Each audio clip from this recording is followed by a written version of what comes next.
Welcome to day one of 40 Seconds for 40 Days 2026 edition. God willing, we'll spend the next 40 days learning and connecting, trying to form a deeper connection with the Almighty as we approach the holiest days of the year. We'll be using, at least in part, a book from Rabbi Soloveitchik called The Rav on Tefillah, in which many of his ideas and thoughts on prayer are unpacked. And we'll begin today with a very interesting fact when we talk about prayer in general.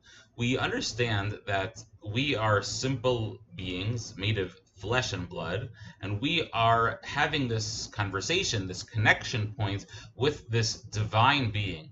And Rabbi Soloveitchik sort of points out that there is this dialectic. There are these two aspects of prayer. On the one hand, we have this desire to feel close to God. We want, as human beings, to have a connection with the divine. So we go ahead and we say, I'm going to come closer and closer, try to form that connection. And so we're getting very close to his love and to the splendor that is the essence of God. And again, how we understand it entirely is not clear, but we're getting closer and closer. And then all of a sudden, we realize how terrifying God is, because he is the creator of everything. He is the reason why everything exists, and we recoil, we take a step back. And so the question we have to ask ourselves is, how is it that one is able to, on the one hand, get close to God in prayer when the reality fully sets in, will want to recoil and step back? And Rabbi Soloveitchik essentially explains that this is sort of the tension of prayer, and this ongoing tension is part of what it means to pray to God, to get close to him, and then to realize what you're getting close to and take a step back,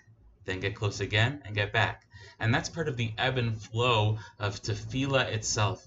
And specifically, perhaps we can understand that that's what we mean when we say during these 40 days that Hashem is closer, he's more palpable, he's more tangible, of course not in the literal sense, but we can more easily form that connection. Essentially what we're saying is that the parts of God, again, whatever that means, the parts of God that are scary or intimidating, God almost makes them go away, because he says you need to find a way to come close to me. And as you get close to me, normally throughout the year you'll be scared, but this time of year I'm going to eliminate those fears, because all I want is you to be close to me. This is the tension of prayer, the excitement, but also the terror, the desire to get close, but also the fear of what that means. But during these 40 days, we have an opportunity to get close to God, perhaps without that fear. And so we hope and pray that Hashem should give us the ability to dive into him without the fear of getting too close, and that we should have the opportunity to get closer and closer to him